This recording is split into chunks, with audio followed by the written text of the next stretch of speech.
So we concluded the last piece in the Shulchan Aruch of the most recent passage of the Gemara. The most recent passages of the Gemara discuss three items. One is, it's been a while already, so to remind ourselves what we're doing. The most recent passage of the Gemara discussed three items. Number one, it discussed moving the plate away before reciting the Haggadah in order to invoke curiosity. We discussed that, moving the table versus moving the plate, etc. It also discussed the ingredients of the charoises. We discussed that. And not just the ingredients, the usage of it. Is it a mitzvah or is it just a question of health considerations? We discussed that. And then finally it discussed the idea that the matzah should be broken. And that comes up in two areas in the order of the Seder. Number one, it comes up at Yachatz, which is that instruction to break the middle matzah. And that is done prior to the recitation of the Haggadah, as explained by the Rebbe, because, and we're going to recap it in a moment, but because one should recite the Haggadah in the presence of the kind of matzah that one will fulfill their obligation with, and one must fulfill their obligation with a broken matzah, because that's poor man's bread. So it comes up at Yachatz when you're actually breaking it. And then the halachas also come up when you're eating the matzah. Because when you're eating the matzah, you have to know which bracha goes to which matzah. And that changes how you eat it, what order you eat it in, which blessings you make, etc., and how you hold it and so on. And that's what we learned so far in the Alter Rebbe Shulchan Aruch. The halachas of Yachatz, of breaking the matzah, and then the halachas of moitzi matzah, the halachas of making the bracha and eating the matzah. Now we're going to go through that in the Rebbe's Haggadah. So the little packet in front of you, first page has Yachatz, and then the next pages have moitzi matzah. There are other details around Yachatz and around moitzi matzah that are not related to what we learned, but related to other subjects in the Gemara. So we're going to skip those passages and save that for when we get to those passages in the Gemara. For example, are women obligated to matzah or not? We'll get to that in the Gemara. Is the mitzvah matzah only in the night of the Seder or all nights of the week, all nights of the Pesach? We'll get to that as well. So there's some parts of this page that we're going to be skipping because it isn't relevant to the subject that we just finished learning in the Shulchan Aruch, but all of that is going to be in these couple pages. So as we know, as we've spoken about many times, the Haggadah that there are comments on is the Alter Rebbe's Haggadah. The Alter Rebbe's Haggadah is part of his Siddur. Right, we explained this, that often there are scholars who would publish a siddur. Publishing a siddur meant two things. Number one, it means you examine the text to make it as precise as possible. The literary text, the text of the not literary, liturgy. Thank you. The text of the very prayer. You examined it and you verified it, and you investigated other older prints to see what the proper and accurate language is. That would be point A in compiling a siddur, and point B would be giving instruction throughout the siddur of what to do at which point. And a siddur, literally the word siddur means order, includes the prayers of all, the liturgy of all year long, which would include the Seder night. So in the Alter Rebbe Siddur, there's Haggadah. The Rebbe's commentary to the Haggadah is on that Haggadah, which includes not just the text, but also the instructions. So above the line, in the page you're looking at, that little like line with the designs at the two corners. Yeah, there's a line at the top with design at the two corners. Yeah. So above that line, This is corner. Yeah, above that line is the Haggadah itself. Below that line is the Rebbe's commentary. So we're going to begin above that line, the last line above that line, which is the step of Yachatz, with the instruction of the Alter Rebbe of how to do Yachatz, which is the breaking of the middle matzah prior to the recitation of Haggadah. So what have you done so far at your Seder night? Kadesh, Orchatz, Karpas. You've made Kiddush. That's your first mitzvah. And then your next mitzvah is to recite the Haggadah. The steps after Kiddush, which is Orchatz, Karpas, Yachatz, are all setting you up for the recitation of the Haggadah. right? The first thing you're doing to set yourself up is gaining curiosity from the children. That you achieve by dipping. In order to dip, you got to wash. That's orchatz karpas, right? And then the next thing you have to do to set yourself up for the recitation of the Haggadah is have the broken matzah over which you're going to recite the Haggadah. And thus Yachatz comes at this juncture. That's what we're reading right now. So says the Alter Rebbe. Step number 4, Kaddish Orchatz Karpas Yachatz. Step number 4, your 15 steps in the Seder is Yachatz. So he says, Ve'yikach matzah tzois. You shall take the middle matzah. Earlier he told you to have 3 matzahs set up. Take the middle one, parcel l'shnayim, and break it into 2. Chelek echad, one portion. Gadol mechaveri should be bigger than the other. So not directly in half, but a little bit off center, so that you have a bigger and a smaller. And you then the chelek hagadol, the larger half, yaniach la'afikoyman, will be set aside for the afikoyman. Hakatan, and the smaller piece, maniach ben beis matzos, you leave it there between the other 2 matzos. This is the instruction.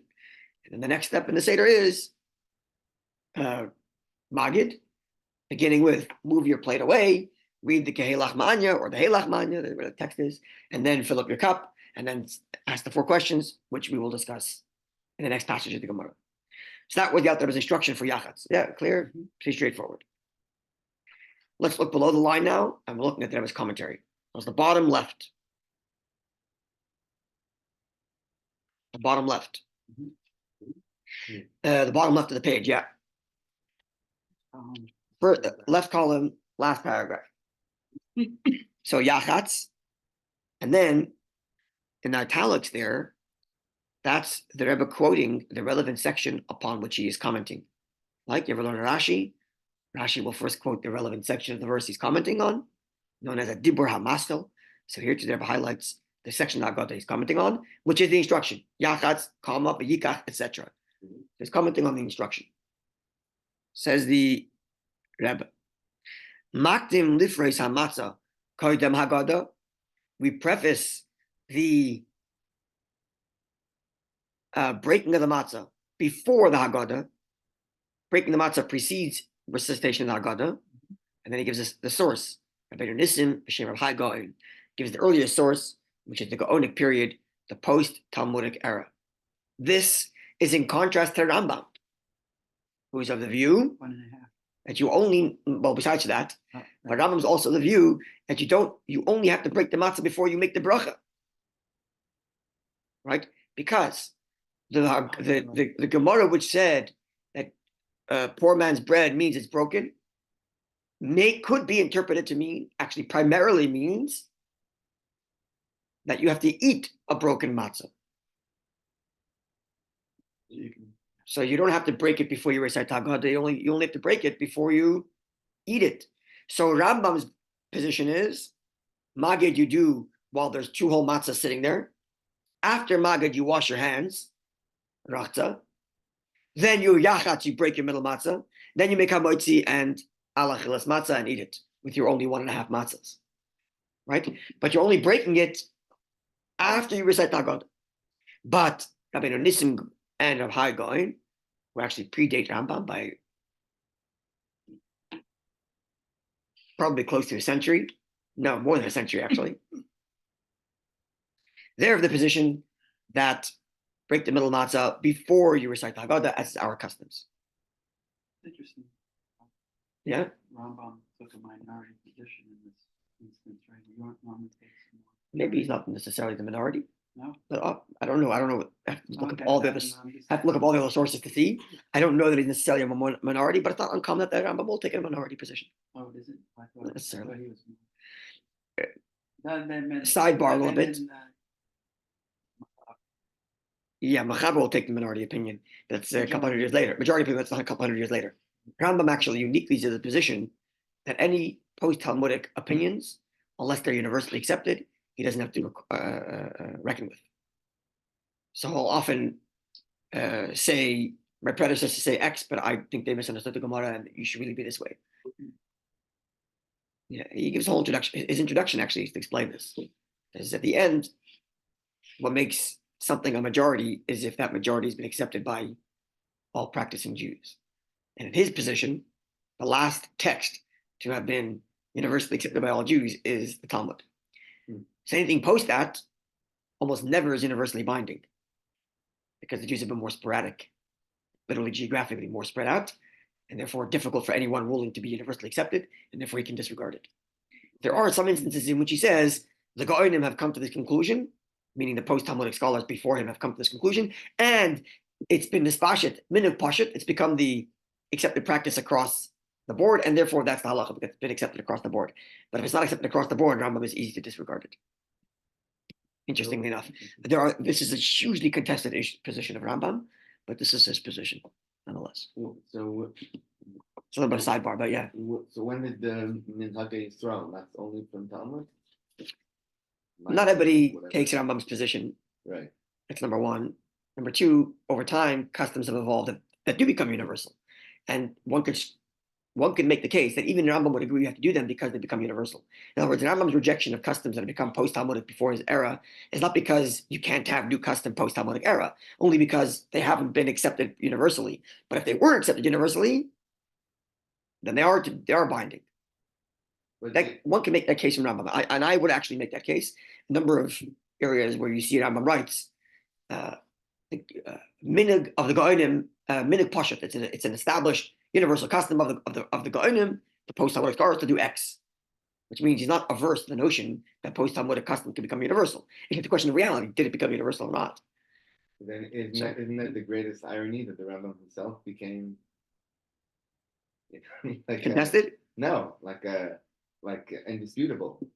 He's undisputable as an authority, but not undisputable necessarily that everything he writes is halachic. Right. Not everything is accepted as practice. Right. Right. He certainly was hoping to do that. He writes in his introduction that my objective is, because everybody's all over the place, I'm going to make one book, everybody's got to follow it, and then that's just going to become the universal code. Right. But It perhaps didn't. he was strict on following only things that were Correct. Right. Correct. Um, Okay, so accepted across the board. exactly. Here's an example from the very Seder itself. When the Rambam writes in his book of halacha what you should say at your Seder night, he includes the basic halachas of what is universally accepted you must do at the Seder to read in your Haggadah. We know from letters that his son wrote that he himself, Rambam himself, said much more they didn't put in his book. For example, the Dayenu. The Dayenu does not appear in Rambam's Haggadah because this wasn't necessarily a universally binding practice. But actually, in his own Seder, he did say it. Example. And when did the Minhag of Ma'ariv come about? Way earlier, that's in the Talmud time already. Oh, it is Yeah, Talmud time. Yeah, certainly. He writes that in his book of halacha. Anyway, once you know this, look out for when Rambam says universally accepted. You'll in your daily Rambam study, look out for this to see it. Where he says, Yesh min ha'gaonim, there are some of the gaonim that understand it this way. I think they got it wrong because of whatever. And then they'll say, minhag pashat, it's a universally accepted practice to do da-da-da-da, and therefore da-da-da. Look out for that, yeah. The whole concept of how to interpret any law, but the originalist position. Mhm. This is to ensure that we don't lose faith, that we don't lose track of the originalist position. Yeah. It's so significant. Rambam is certainly a minimalist originalist, Exactly. if you want to do it that way. Yeah. Anyway, okay, so again, we here, following Rabbi Nissim Goin and others, break our matzah before we recite the Haggadah, as opposed to Rambam, who rules that one breaks their matzah just before they eat it. Which, now that I'm thinking about it, that doesn't necessarily mean Rambam says you shouldn't break your middle matzah before you recite the Haggadah. He's just saying you're not required to. Maybe. Just a thought. Like, would he say you ruined it if you broke it before recitation of Haggadah? By what reason would that be? It's just a question of if it's required or not. Is that based on doubt? It's based on in other words, based on my contention. Meaning, what's the basis for saying you break the middle matzah before you eat it? The basis is, well, because you're only required to eat broken matzah. You're not required to recite the Haggadah over broken matzah. But is something wrong if you recite the Haggadah over broken matzah? Hard for me to think that. So maybe he's saying you're not required to break it any earlier, but you're not against breaking it earlier. It'd be interesting to see what the commentaries say about that. I'm sure it's discussed. At any rate, so we break it before. Good. Why? Explains the Rebbe. Second line of that last paragraph on the left. Ki Haggadah tzricha li'omar, because the Haggadah is required to be stated. Al matzah ha'ra'uya lotzes b'yidei chayvasai. The Haggadah should be recited over the kind of matzah that you would fulfill your obligation with. And what kind of matzah can you fulfill your obligation with? Tahainu lechamoini. It's got to be poor man's bread in order to fulfill your obligation, which is prusa broken. And he gives the source, our Gemara. Psachim, Kuftes Lav Beis, Psachim 115b, and there, Visham. Why does he add Visham and there? Meaning, go look there, you'll see further to the source, as opposed to other places where you just put the source itself without adding that word Visham. That must have been contested in the Gemara because the Rambam otherwise. Oh, exactly. Exactly. The Gemara itself only tells us that poor man's bread is broken. That's all the Gemara tells us. But if you look there and you see the sources there, you'll see how it's interpreted. That means that you have to recite the Haggadah over the kind of bread that you fulfill your obligation. That's already not explicit in the Gemara. It's implicit because the Gemara gives two translations to the word lechamoini. Three, actually. Great. One is how you make it. We'll put that aside because it's already done. It's made quickly. The second one is lechamoini, lechem upon which you respond and tell and say things, and bread that is broken. So implicit in that is that you're reciting translation 1 of lechamoini over broken bread, translation 2 of lechamoini. It's not explicit, it's implicit, which is why perhaps the Rebbe adds this word visham, not just that source, because it's not explicit there. But look up there and the commentaries, you'll see how they interpret it to me that way. Yeah, very good. What do you say? As you said before, maybe it's voluntary. The Rambam wouldn't have been against it But it's had you broken it before. It's not required by his position. Perhaps maybe because there's a doubt in the word only. Not a doubt, but other interpretations of the word only. Not because of other interpretations. So okay, maybe. Here's how I understand it. Here's how I understand it. Alter Rebbe understands that all translations converge. You have to have broken matzah. You have to recite it. Okay, they're not disjunctive. They're conjunctive. They're conjunctive, and therefore the broken matzah is also linked to the matzah upon which you recite the Haggadah, right? Whereas Rambam would say they're distinct translations, unrelated to each other. One is make it quick. One is recite the Haggadah over matzah, and one is eat a broken matzah, separate from each other. Is that clear? Are you with me? May with me? Okay, second to last line. Utzricha, and we require. See, the Rebbe like takes all this stuff we learned and succincts it into like a few lines. This classic Rebbe on his Haggadah, literally precise wording, taking all these things that we learned and making it very succinct. So if we began with Rebbe's Haggadah, we'd not appreciate what the Rebbe's doing here. But having gone through the Gemara and then the Alter Shulchan Aruch, we can appreciate how succinctly the Rebbe's putting it all. And it's like encapsulating the essence in a few lines. Okay. Utzricha shetiya bein beis matzah sashlemas, and that broken matzah must be left between the two whole ones. That's why you're breaking the middle one. And the source for that is the Gemara in Brachos, which we didn't learn, but we learned the Shulchan Aruch that discusses that. We must have learned that a long time. Yeah, we learned it a long time ago. Yes. T. Yeah. Go ahead. Now, why left in between? She explains. Well, we Why- learned it earlier, right? We learned in the Shulchan Aruch already, Yeah. but now he's Yeah. encapsulating for us.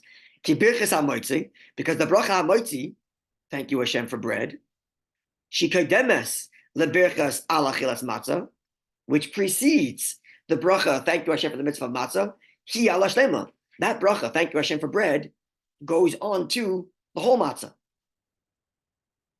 rather than Split one. the broken one, and therefore it's got to be on top. Skip parentheses. Mishum, top of the page Lamed Hey.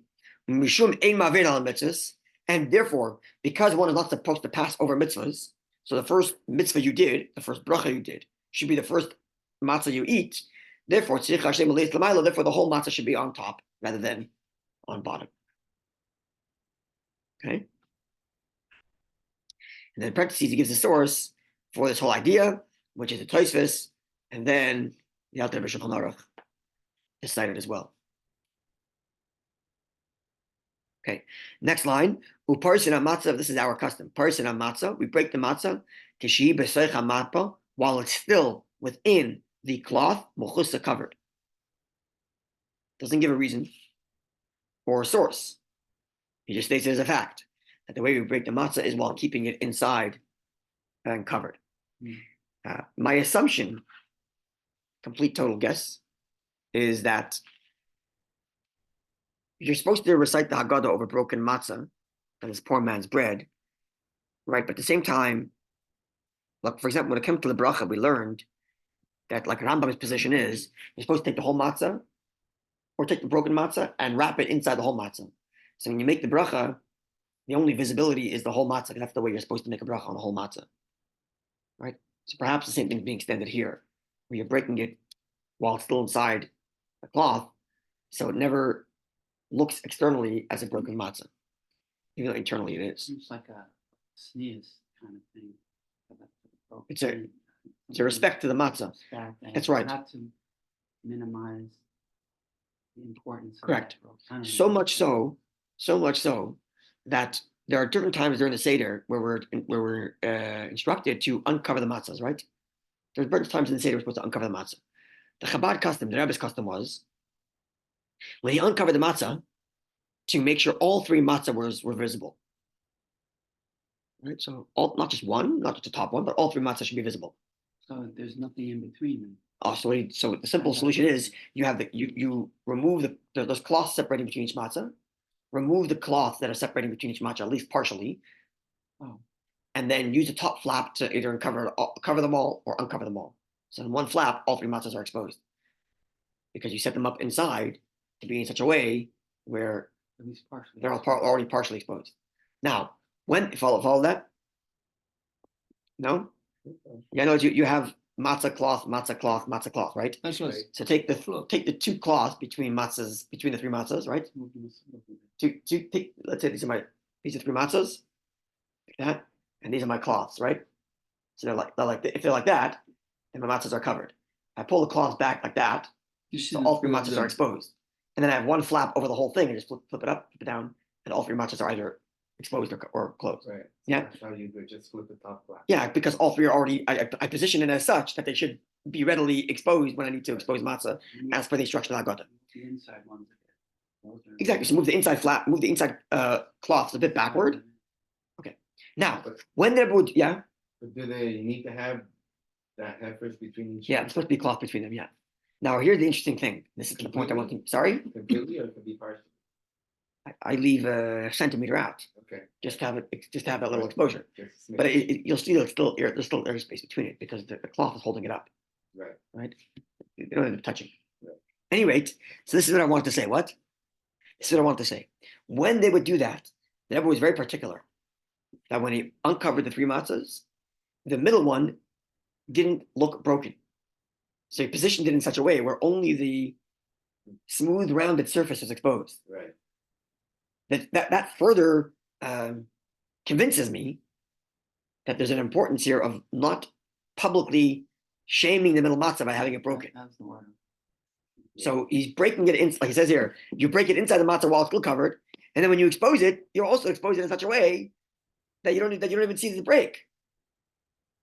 It's in fact broken, but It's in fact you don't broken. have to So you publicly- fulfill your obligation by having the matzah recited, like other recited over a broken matzah. And even when you make the bracha, you don't expose it, right? Because you have it compact between two whole matzahs. And even Rambam's opinion, which says you don't have to have two whole matzahs, you have to have 1.5 matzahs. He says take the broken one and wrap it inside the whole one when you make the bracha.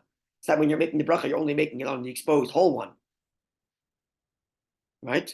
You're giving dignity to the poor man. Oh, Oh, and there's the very spiritual message we spoke about yesterday.